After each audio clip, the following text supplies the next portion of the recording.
This Torah class is brought to you by TorahAnytime.com. Usually when I'm invited to a gathering like this, I do something a little bit more formal. But tonight, being that it's the middle of the week, and I had Shiur all day, we're going to do something a little bit different. Okay. In the early days of the State of Israel, so the entire Yemenite community was airlifted to Eretz Yisrael, and there were many individuals who made extraordinary claims. Some of the Yemenites claimed to be 120 years old. Some of them claimed to be 130 years old. Some of them claimed to be 140. Some even 150. And because there were no records, there was no way to verify the authenticity of these claims. And one day, a nice Yemenite gentleman makes his way into a insurance agency office and asks to buy a policy. And the clerk standing behind the desk says, "Sir, you look a little bit on the older side. I don't think I could sell you a policy. How old are you?" So the man says he's 72 years old. So the clerk says, "I'm really sorry, sir, but we have a cutoff date. We can't sell you a policy." He says, "What? Can't sell you a policy? My father came in last week and you sold him a policy." She said, "What are you talking about? How old is your father?" "Father, he's 95 years old. And we sold him a policy?" So sure enough, the clerk checks her records, and the father passed the physical, and they sold him a policy at age 95. So the lady said, "Look, come back next Tuesday, we'll sell you the policy, provided that you pass the physical." So he says, "Tuesday? I can't come back Tuesday, I'm busy Tuesday." What do you have Tuesday?" "I have a chasana, I have a wedding on Tuesday." "You have a wedding? Who's getting married next Tuesday?" "My grandfather." "Your grandfather is getting married on next Tuesday, huh? How old is your grandfather?" 117. 117 and your grandfather is getting married? "Nah, it's not him. His parents are forcing him into it." Everyone's looking for the secret to long life, to a long, happy, prosperous, successful life. And everybody's looking, searching, reading, investigating, researching. What is the secret of long life? Exercise, diet, omega-3, right? Fish oil, flaxseed. What is the secret of long life? And it's reputed that when the Chafetz Chaim turned 90 years old, he asked to put an advertisement in the newspaper. And they asked the Chafetz Chaim, why are you putting an advertisement in the newspaper? Chafetz Chaim said, "This birthday is very important to me. Because my entire life I'm teaching people about the importance of guarding your tongue. I'm teaching people about the idea that that the secret to Olam Haba, the secret to a successful life in this world, is to guard your tongue. And until I reach this age, it's really very difficult for my message to have too much meaning. After all, where's the proof?" But says the Chafetz Chaim, now that I reached age 90, I have more backing to my word. My entire life's message is so much more meaningful. And therefore the Chafetz Chaim wanted to advertise his age of 90 years old. If we were to ask the secret of longevity, right? If we were to pinpoint, according to the Torah, what is the secret to a long, happy life? Chafetz Chaim taught us, Miha Isha Chafetz Chaim, Netzar L'Shain Chamera. But what we would like to investigate tonight is we are always bombarded with the importance of Lashon Hara. We're always bombarded with the importance of Shmiras HaLashon, the importance of guarding our tongue.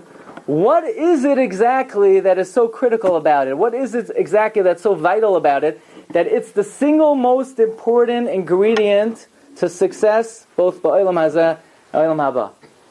Last week's Parsha, Parshas Tazria Mitzorah, we learned about the Mitzorah, right? So you read about the fact, here's a guy, he has tzaras. Tzaras is a terrible punishment. He has to go michutz l'machane. He has to go outside of Machane Shechina, Machane Levia, Machane Yisrael.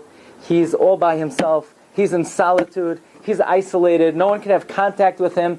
He's worse than a zav. He's worse than any kind of tumah. The single greatest punishment that any individual gets for any avera is tzaras. You don't find anywhere in the Torah any punishment where the person, you can't talk to him, you're not allowed to talk to him. He's not allowed to talk to you. Not only that, his tefillos are not accepted. The Torah says, V'tamei tamei yikra. That means Hashem doesn't want to listen to his tefillos. He tells everyone, look, I'm tamei, you daven for me. What did the guy do that is so terrible? So everybody knows Lashon Hara. You have to learn 2 halachas a day, and at the table, and here and there, machsam lafi. What's the big deal? Obviously, if you're going to ruin someone's reputation, if you're going to ruin someone's name, you're going to ruin someone's career, okay, I understand. That's a terrible thing. But most people aren't doing that. Most people, it's just in the course of regular conversation, you say something which is slightly derogatory or undermining the stature of another person. Is that really so terrible that it's deserving of the single greatest punishment of the Torah? So what we would like to try to explain tonight is to really understand on a completely different level than we ever have what is so vicious, what is so poisonous, what is so terrible about Lashon Hara. Why is that the key to life? As if almost our neshamas, our souls, are dependent on the words that we say. Why is that?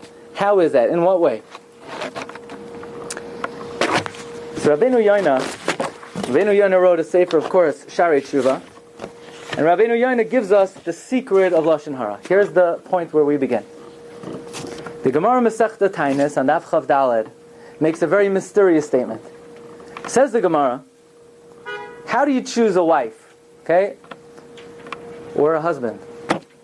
Says the Gemara, one of the most bizarre things you'll ever hear. What should you look for in a spouse? Says the Gemara, Kala, a girl, Kozman she'eineha yafais, if she has beautiful eyes, Kol gufa ein sarach bedika, look no further. That's all you need to look at. Just look at her eyes. Says the Gemara, Eineha trutais, but if her eyes are weak, Kol gufa tzricha bedika, then you need to do a drisha v'chakira, you have to do a full-fledged investigation, you have to check everything, you have to call everybody. If she has good eyes, forget it. Stop right there, sold. Done deal, seal the deal. Tell the shadchan that's it, one date and that's it. But if her eyes are weak, then you can never get past that. And the question is, what in the world is the Gemara teaching us? That a person should choose a spouse only based on their eyes? Doesn't Shlomo HaMelech say, Sheker achein behevel hayofi, that beauty in it of itself, without good character, is very empty? And here the Gemara is saying, just look at the eyes. That's the only thing you need to look at. Isn't that bizarre? And besides, Kliyakar asks, obvious question. Says the Kliyakar, there are many people who are ugly who have beautiful eyes. There are many people who are beautiful who have ugly eyes. Why in the world would the Gemara say the sole criteria to choose a spouse is based on their eyes? Says Rabbeinu Yonah, here's the secret. Says Rabbeinu Yonah, we have a tremendous misunderstanding when it comes to Lashon Hara. We think that the problem with Lashon Hara is that we're going to hurt somebody. We're going to damage someone. We're going to ruin their reputation. We're going to ruin their lives. Says Rabbeinu Yonah, that's not the main problem. It has nothing to do with, necessarily, the other person, and it's all about the speaker. Why? Says Rabbeinu Yonah the following. The main problem with Lashon Hara is the decision, the choice. What does that mean? Says Rabbeinu Yonah, every human being, good qualities, good aspects, good features, bad qualities, bad aspects, bad features. Nobody escapes that. Every human being has some good and some bad. There is nobody who ever was created that does not fit under this general umbrella. Says Rabbeinu Yonah, when somebody speaks Lashon Hara, the problem with what they're doing is their decision. Their decision to focus on the bad quality of the other person. That is not hurting the other person, that is hurting the speaker. Because when a person makes that decision to lose focus on the good aspects of the other person, and to hone in and to zoom in and to focus in on their bad qualities, that is defining who the speaker is. Says Rabbeinu Yonah, let me explain to you. I remember when I was a kid, so I was at my grandparents' house for Shabbos, and my grandfather was invited to a bar mitzvah, and the bar mitzvah was taking place in a shul that neither of us ever davened in. So we're on the way to bar mitzvah, and I come into the shul, And I'm used to davening in a nice big shul. Everybody has enough room. Everybody has room to breathe. Everyone has a place to put their siddur down. Everyone has elbow room. And we come into the shul, and it's the kind of shul where, people sit on both sides of the table, and the guy's chair in back of you, is in your back, and there's no room to move, and it's stuffy, and it's hot, and there's a lot of talking. And I remember thinking, when is this going to be over? It was really uncomfortable. And after davening, I remember my grandfather's reaction was, wow, what a warm and friendly environment that shul has. And that was a certain jolt, that there are always different ways of looking at the same situation. Well, says Rabbeinu Yoina, a person, every time they decide to talk about another individual, is making a decision, first of all, what should they focus on, and then is defining who they are. Let me explain. There's a pasuk in Mishlei. Pasuk says in Parak Yadalid, pasuk Tes, Evilim Yolitz Asham. This pasuk is so important. The fool speaks guilt.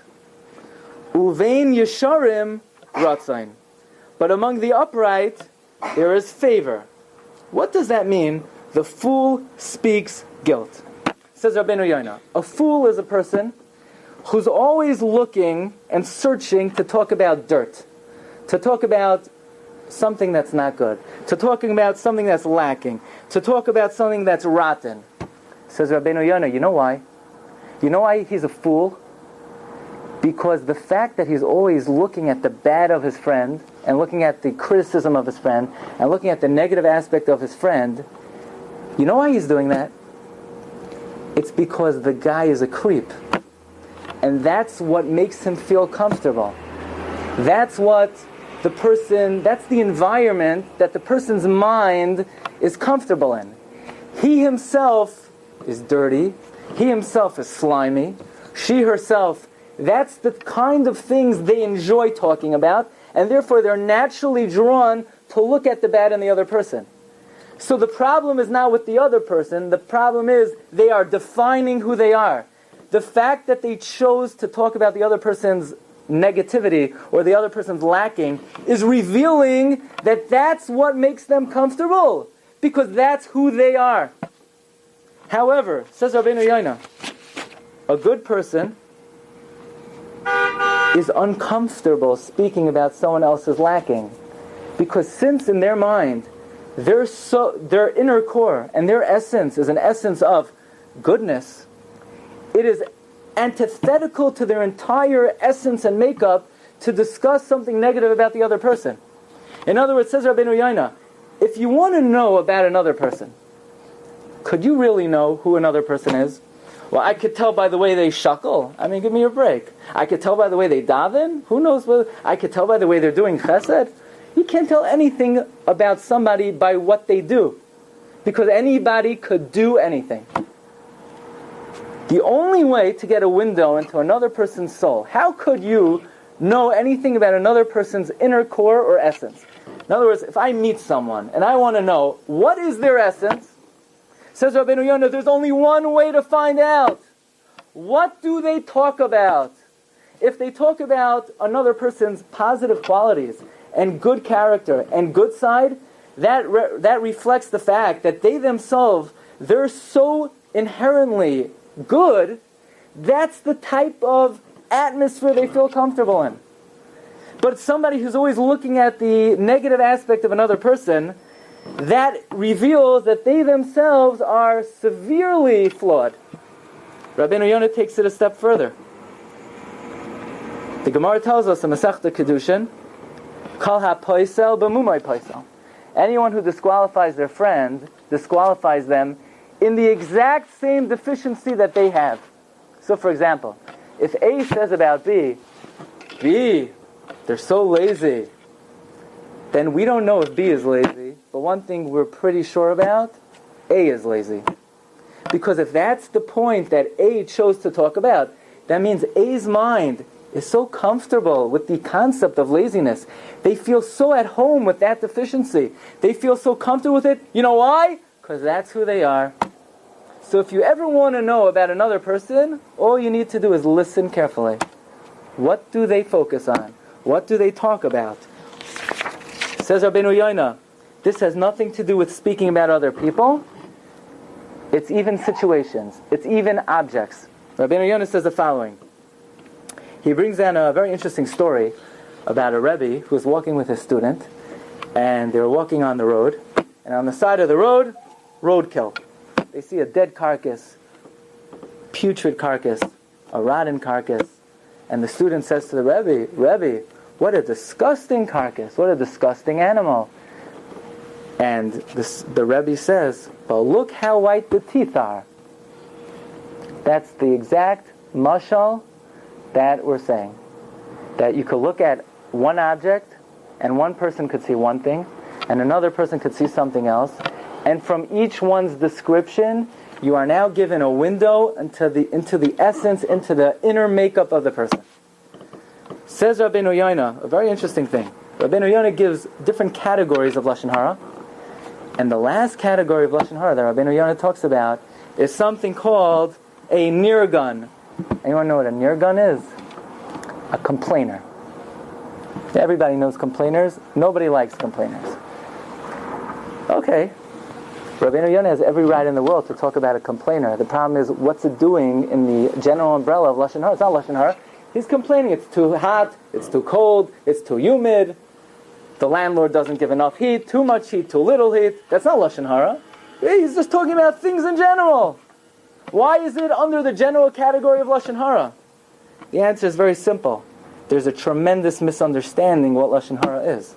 Lashon Hara is not always just an act, it's a midah. And the midah is focusing on the bad. And it's a midah that defines a person, says Rabbeinu Yonah, more than any other midah. And therefore, it's very possible that at the end of last week's Parsha, when it talks about the nega of tzaras, it talks about leprosy. You know what it says about leprosy? It says, Bihine loy hafach hanega es einoi. The nega did not change. Literally, it's eye. But what it means to say is, if the affliction did not change in color and stood and remained in the same color, then the halacha is the kohen has to come along and render the guy tameh. But why would the Torah say v'hinei lo nepach hanega einoi? It should say v'hinei lo nepach hanega tzivoi. The nega did not change colors. Why does it say it didn't change its eye? And the answer is exactly what we're saying. The purpose of tzaras, it's a wake-up call that it's not just your mouth, but it's your eye. What did you see in your friend? The fact that you chose to speak Lashon Hara means that instead of looking at the person's good qualities, you decided to focus on his faults, on their deficiencies. And therefore the Torah is saying, V'hinei lo hafach hanega es einoi. The nega did not change your eye. You didn't get the message of tzaras. And that is very likely the meaning of the Gemara Masechta Tainis. The Gemara says, you know what you need to look for in a spouse? Check their eye. What does that mean? Make sure they have nice eyes. Make sure they have 20/20 vision. The Gemara is saying a very important fact. There is no other way to get a window into another human being unless you have some insight into the way they see somebody else.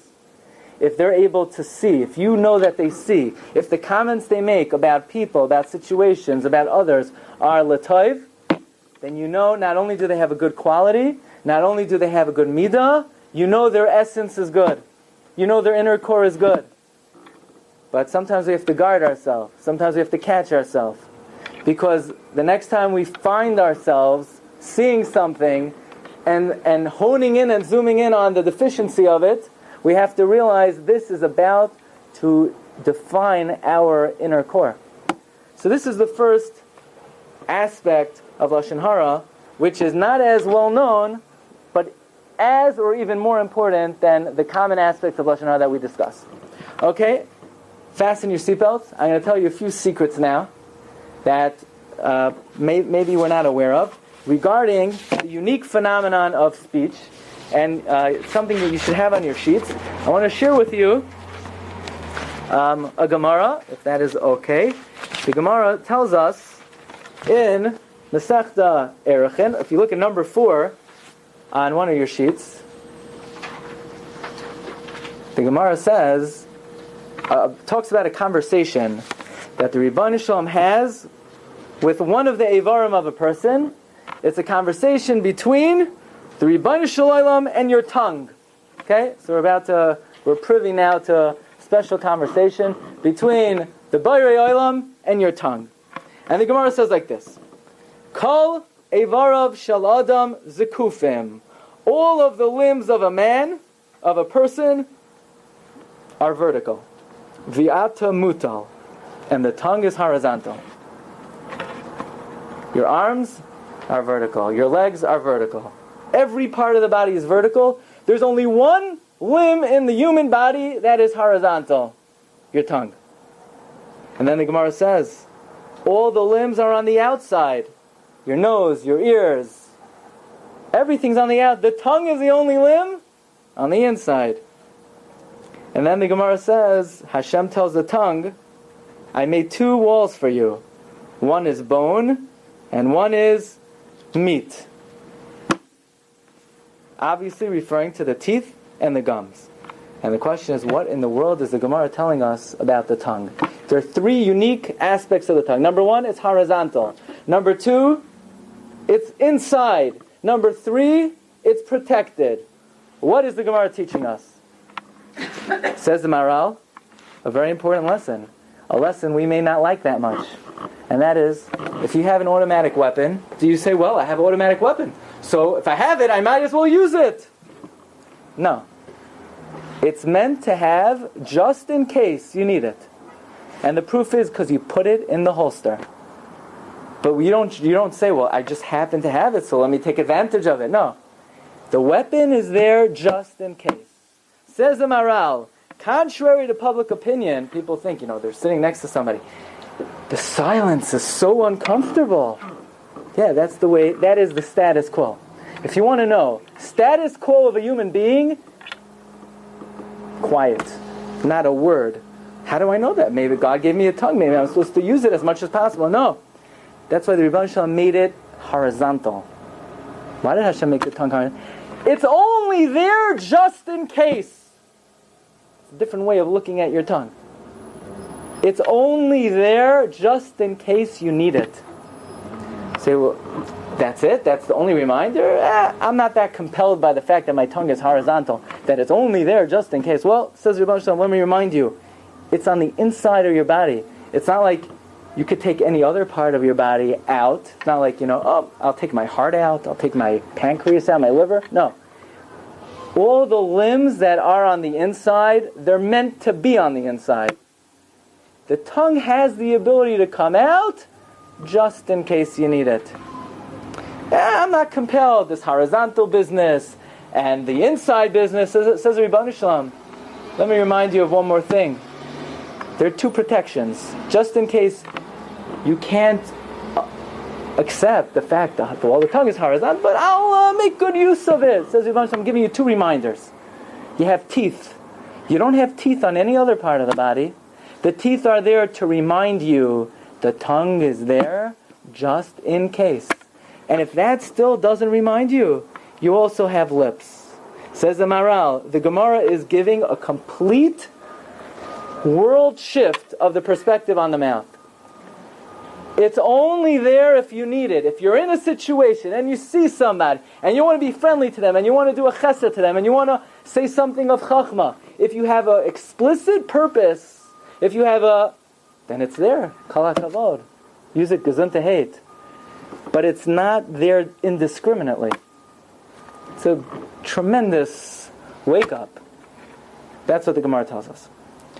And it's suggested, Kli Yakar says, the Mitzvah has to go out of how many camps? 3 camps. Rashi says he has to go out of Machane Shechina, Machane Levia, Machane Yisrael. It's the only person who's considered so off limits to the Jewish people that you kick him out of all 3 camps. Why all 3 camps? Very simple. Because he allowed his tongue to go out of 3 camps. First, the mouth, then the teeth, then the lips. So he took an Avar, which Ribono Shel Olam created to be mi bifnim, and only to be used just in case. And he allowed it to go free out of 3 machanos. Says Rabbi Shem, you didn't get the message of your physiology.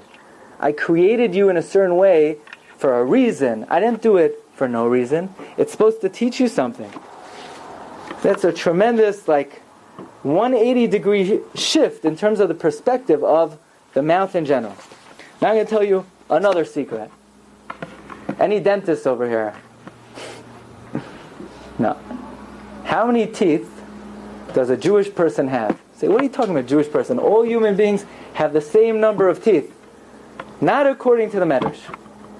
Now, no dentist has discovered this yet. They're still working on this discovery. But the Medrash says that a Jew has 32 teeth and a guy has 33 teeth. Where the 33rd tooth is, I can't reveal to you right now. But that's what the Medrash says. And the question is, why do Jews have 32 teeth? Say, no, I already have 4 wisdom teeth, out. Okay, but a human being naturally has room for 30. What's the significance of 32 teeth? So the Shlach HaKadosh tells us a tremendous secret, an unbelievable thing. God gave the mouth for 2 reasons. And everything else is just in case. With your mouth, you could speak words of Chachma. You could Torah. You could learn. You could teach. Midos Taivos. The mouth has an instructive purpose. How do you know that? Well, how many teeth are on the top? Well, if there are 32 teeth, there's 16 teeth on the top. Why are there 16 teeth on the top? What does that correspond to? Well, it corresponds to the purpose of the mouth. Purpose of the mouth, one of them is Torah. So, how many times is a person called up to the Torah a week? Well, we learn from the Torah 4 times a week. Monday, Thursday, Shabbos, Shabbos by Mincha. How many aliyahs are there on Monday? You have 3 aliyahs on Monday. How many on Thursday? 3 aliyahs on Thursday. How many on Shabbos? 7 aliyahs on Shabbos. How many Shabbos? No, 3. 16. That's why Hashem gave us 16 top teeth. To realize the purpose, one of the 2 purposes of the mouth, Torah. 16 teeth corresponds to the 16 times the Torah is used a week. The other purpose of the mouth, Avodas Hashem, Tefillah, Karbanos. How many Karbanos are brought a week in the Beis HaMikdash? Good guess, 16. You have a Karban Tamid. Karban Tamid is 1 in the morning, 1 in the evening. So you have 2 times 7 is 14. But on Shabbos you have Karban Musaf. Karban Musaf is that's 16. 16 Karbanos. That's why you have 16 bottom teeth. Says the Shlach HaKadosh. And when a person looks at the human body, the Rebbeinu Shem is talking to you. And the Rebbeinu Shem is saying, do not take for granted any detail of the body. There's a reason why your tongue is horizontal. There's a reason why it's on the inside. There is a reason why there are 2 levels of protection. There is a reason why there's 16 teeth on the top and there's 16 teeth on the bottom. I'll tell you another secret. When the Rebbeinu Shem created the world, the Sefer HaYetzirah tells us he created the world with Chachma. How many different types of Chachma? I don't know. Well, the Sefer HaYetzirah says that if you count from Bereshis, all the days, the 7 days of creation, how many times does it say the word Elokim? It says Elokim 32 times. Bereshis bara Elokim, Vayomer Elokim, Vayivra Elokim, Vayivra Elokim, 32 times. These 32 Elokims correspond to the 32 types of Chachma that the Rebbeinu Shalom created the world. Very nice. What does that do for me? Well, that means there are 32 branches and avenues and pathways of Chachma.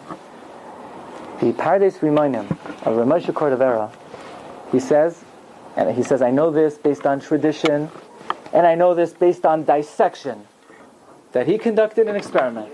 And he said, if you look at the human brain, if you want to know where this comes from, it's number 22. If you look at the human brain actually has 32 pathways from the mayach, from the brain, to the guf ha'adam, to the body. What's the significance of that? Why are there 32 pathways of chachma from the brain to the body? Well, says Ramosha Koravera, very simple. Man was created in the image of Hashem. Man was created in the image of God. So if the Rebbeinu Shalom has 32 avenues of chachma, then man has 32 pathways of chachma as well. And those 32 pathways of chachma, guess what they correspond to?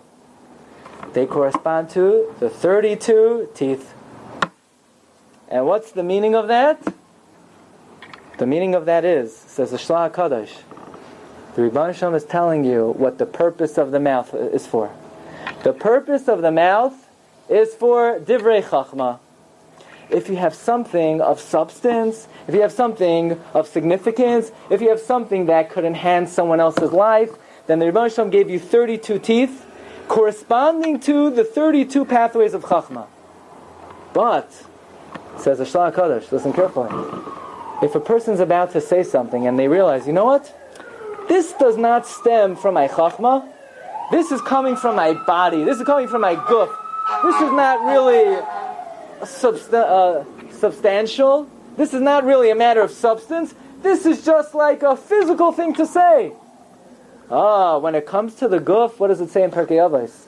V'loi matzasi la'guf toiv mishtika. That if a person is able to, what's the barometer of whether something is worthwhile? The barometer is if a person's able to determine where it's coming from.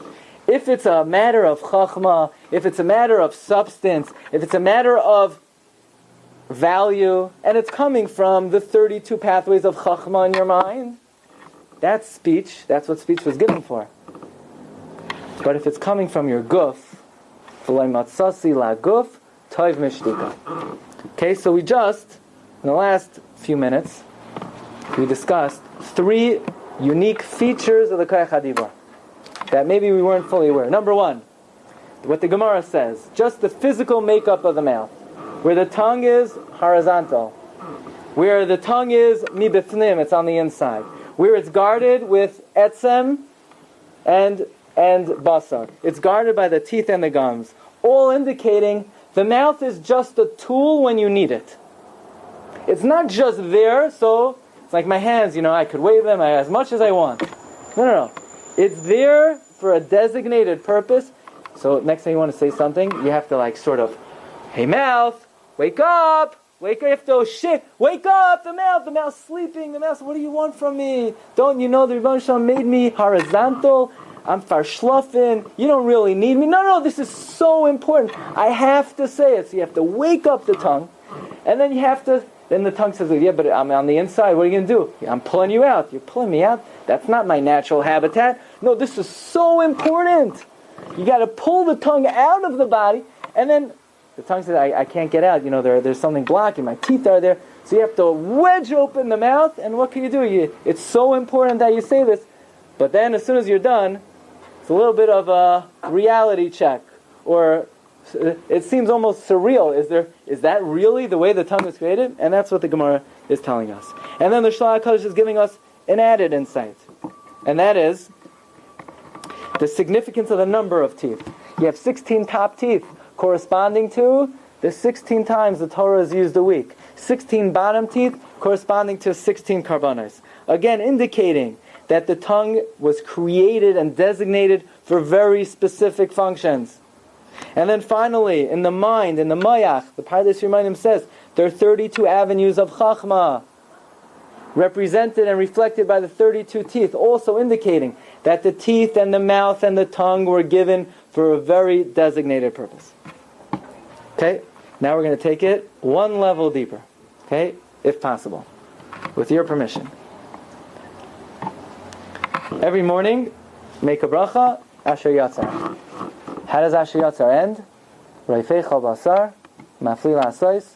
He is a student of the Arizal, the Seder Hayom, the Moshe ben Machir. He writes, you say Asher Yatzar Bekavana, It's better than any refuah. It helps you avoid doctors. Okay. And then, right after Asher Yatzar, we say another bracha. What do we say right after Asher Yatzar? Elokai Neshama. Really, those two brachos, it's preferable that you say the two brachos one after another. Baruch atah Hashem, roifei chol basar mafli la'asois, Elokai Neshama shenasata bi tahirahi. Why is it preferable you do it that way? Because Elokai Neshama does not begin with Baruch. It doesn't have a Baruch. If it doesn't have a Baruch, it's missing the Baruch in the beginning, so therefore we borrow the Baruch at the end of Asher Yatzar, and we wedge the two brachos together. We forge them together. We fuse these two brachos together. And if you think about it, it is the strangest thing in the world that we would dafka fuse these two brachos together. You cannot possibly come up with two brachos which are more diametrically opposite from each other. What is Asher Yatzar about? The physical creation of a human being. The most lowly aspect of the human being. The human being's ability to eliminate. That's Asher Yatzar. And what's Elokai Neshama? About the loftiness and the purity of the soul. So if you were to ask, which two brachos have least to do with each other, as any two brachos, you'd have to say, Asher Yatzar and Elokai Neshama. No, but Chazal say, you got to wedge the two brachos together. How strange. Why is that? Why would you put together two brachos which are exactly opposite? And then we end Asher Yatzar with the following two words. Umafli la'asais. That the Rebbeinu Shalom acts wondrously. What do those two words refer to? What do you mean that the Rebbeinu Shalom acts wondrously? What is it referring to? The creation of the human being? We already said that. Asher Yatzar sa'adam b'chachma. There are no extra words. What does it mean? Umafli la'asais. Right? You only say it 5 times a day. You only said it 1,000 times this year. What does it mean? Umafli la'asais. The Rebbeinu Shalom acts wondrously. If you look throughout Chumash, whenever it talks about speaking, it uses the following words. Ish ki yafli lindar neder. If a man says a neder, the word the Torah uses is yafli. Yafli. If you look where the Rambam talks about the halachos of making a neder, making a shvuah, any halachos of dibur, the Rambam calls it hafla. Why is dibur referred to as hafla or yafli? Pele. Very important. Adam Arishain, before God blew the soul into him, what does it say? What was Adam Rishon doing? He was lying there in Gan Eden like a goylam. He's just a body, dead like a doorknob. And the pasuk says, "Vayitzar Hashem Elokim es ha'adam, vayipach be'apav nishmas chayim." Rebbeinu Shalom blew the neshama unto man. So here you have a body. The body is dead. Neshama alone can't do anything. And then the two are combined. What's produced? Says the pasuk, "Vayihi ha'adam lenefesh chaya." Man became alive. At first he was just body and soul, and the two were fused together. And what faculty was created? Says the Targum, "V'havas ba'adam l'ruach memalala." Man became a speaking creature. Very interesting. That means a body alone cannot speak. A neshama alone cannot speak. It's the fusion of the two that produces the faculty of speech. That means if you were to define what is the glue of the human being, in other words, the body, we know what a body is, and the neshama comes from shamayim. How in the world do those two things combine? Does like Rebbeinu Shalom have special crazy glue that sticks the neshama to the body, and then when it comes time to go, somehow the glue disintegrates like a peach seed. It's sealed together shut, and you put it in the ground, and there's some chemical in the soil that dissolves the seed at the hem, and all of a sudden it opens. How in the world? What's the glue that connects the body and the neshama? What is it? What is it made of? What is the glue? How could a body and neshama stick together? A malach would never be able to take the form of a body. A malach is completely spiritual. What's the glue that holds the neshama together with the guf? You ever hear that when the baby is born, the baby is in utero, so the eyes are closed, right? the mouth is closed, and the baby nourishes from the mother, and the malach comes and teaches the baby kol haTorah kula, right? So if you have any shilas, you ask a kid in utero, try to communicate in utero with the kid, he knows everything. But the Gemara says that when the kid comes out, la'avir ha'olam, ba malach, an angel comes, v'satroi, and hits him on where? Al piv, on his mouth. And what happens? He forgets the whole Torah. Now, I don't know about you, but usually when you hit people over the head, they forget things. Nobody forgets things when they get hit on the mouth. What's the meaning of the Gemara? And people think, yeah, that's why there's an indentation over here. Yeah, no, there's no makar for such a thing. But what does the Gemara mean that when the kid is hit on the mouth, he forgets the Torah? And why in utero does a child understand and know kol haTorah? The answer is, says the Maral, and this is the secret of the koyach hadibur. It's an unbelievable thing. Just hang on. Says the Maral, when the child is in his mother's womb, he's a body, and there's a neshama. And there is no connection whatsoever between the body and the neshama. And therefore the Malach teaches the neshama the Torah. Why would the neshama forget it? The neshama is not diluted by any connection to the body. But, in Masechta Shabbos, what do you call the malacha, the 39th malacha? It's not winnowing, it's not planting. What's the final malacha? It's the final blow of the craftsman's hammer. What is that called? Makeh b'patish. It's when you have a vessel, you have a kli, and it's not completely ready to go, and you give it the final bang, and now it's good to go. What's the makeh b'patish of Adam? In other words, what's the final blow? What holds him together? Speech. Speech is the glue that holds the guf and the neshama together. That's how the guf and the neshama are glued together. The fusion of body and soul, the interface, the attachment, the connection, what holds the two together is the koyach hadibur. In utero, baby can't talk. Baby can't talk. The neshama has no connection to the guf. The neshama is completely perfect, doesn't forget a word of learning. But the moment the baby's ready to be born, the mouth says, wait a second, one last thing. Bang! And the mouth opens, and now the baby can't talk yet, but it has the ability, the faculty of speech has been given. That's the glue that holds the body to the soul. Now the soul is connected to the body. The body is earthly. The body downgrades the neshama. The baby forgets his learning. When it says the malach comes and hits the child on the mouth, doesn't mean he takes a baseball bat and whacks him in the head, and now he has a concussion and he has temporary amnesia. It means that's the makeh b'patish of Adam. In other words, the final touch of man. Imagine the Rebbeinu Shalom, as an artist, as a sculptor, putting Adam together.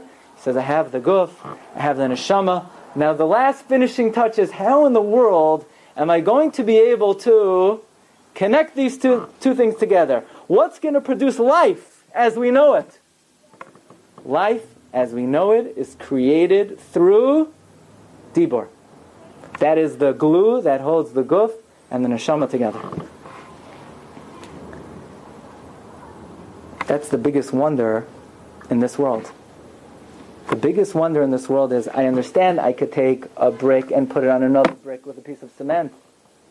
But how does the Rebbeinu Shalom fuse a guf and a neshama? There's only one word for that. Pele. That's the biggest wonder. It's the biggest mystery.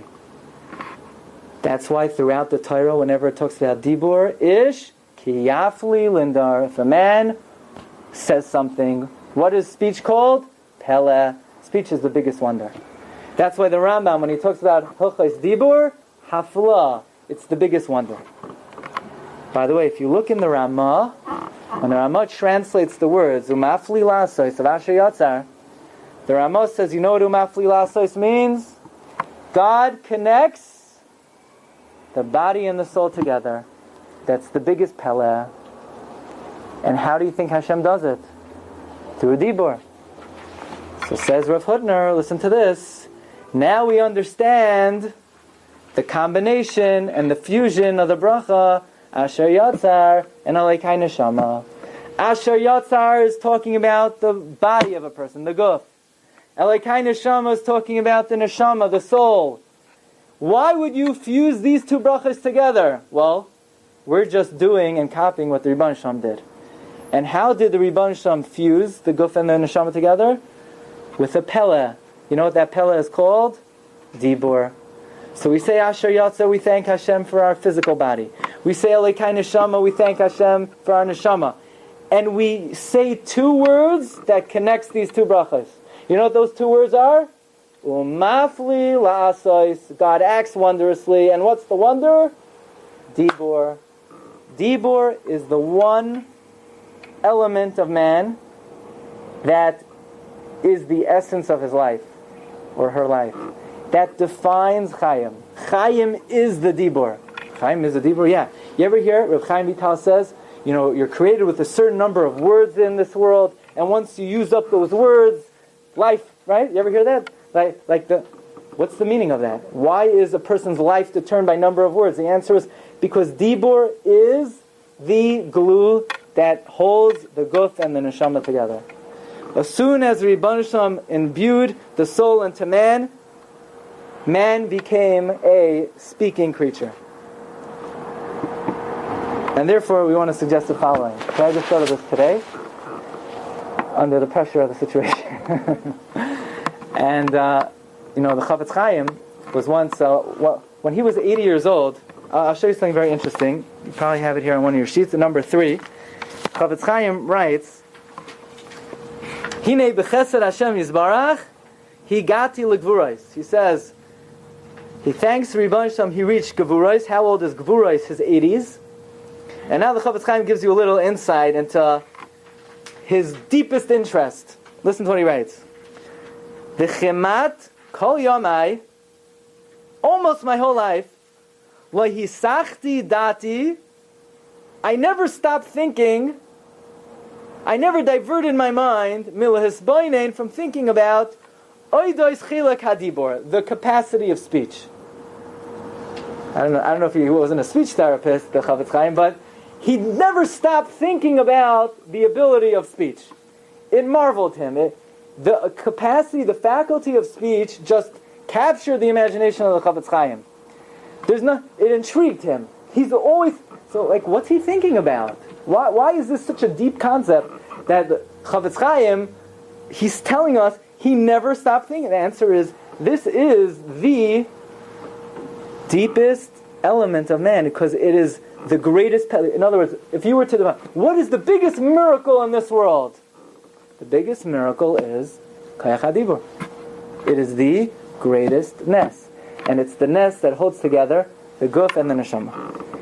And therefore, I'll tell you a little story. The Chafetz Chaim, when he was in his 80s, so one time one of his Talmidim came in, Chafetz Chaim was very ill, and he's lying there on the bed, and he tells the student to come over, and the student comes over, the Talmid comes over, Chafetz Chaim says, look at my mouth! And he's like, the Talmid started getting very nervous. He's going to look in his Rebbe's now. What does the Rebbe want from his life? Chafetz Chaim said, come closer, come closer. And then Chafetz Chaim said, open my mouth wide and look at my teeth. And he's like, what's going on? And the Chafetz Chaim says, count my teeth. And the Talmid starts counting. And he saw 32 pristine, white, perfect teeth. And the Chafetz Chaim told him like this. I guarded my mouth my entire life, and the Rebbeinu Shalom guarded my mouth. That's what the Chafetz Chaim said. But let's take it one step further. David HaMelech, I believe, is teaching us that the life in this world is held down and is kept and is allowed and is given. We have the opportunity of life only through one specific miracle. And that's the miracle of Dibur. That's what holds the guf together with the neshama. And the more a person guards the Kayach HaDibur, the more a person holds it sacred, the more a person recognizes the kedusha of it, the more a person realizes that this is life. The Dibur is life. That's what holds the body and the neshama together. So then the Rebbeinu Shalom says, you want life? If you guard life, I will guard yours. If you guard the Kayach HaDibur, it's not just some kind of segula, yeah, I saw in a magazine that if you're careful Lashon Hara, you'll live long. Like some kind of mystical, magical secret. It's not a secret. It's not a skula. It's not some kind of mystical thing, supernatural thing. It's very simple. Your speech is your life. That's what connects your guf to the neshama. And the more you hold it sacred, the more value you place on it, the more the Rebbeinu Shalom will bestow all of us with happy, hatzlacha, bracha, and everything we need. V'imali Hashem kol mishal yiseinu l'taiva. Thank you very much. You've just experienced another Torah class brought to you by TorahAnytime.com.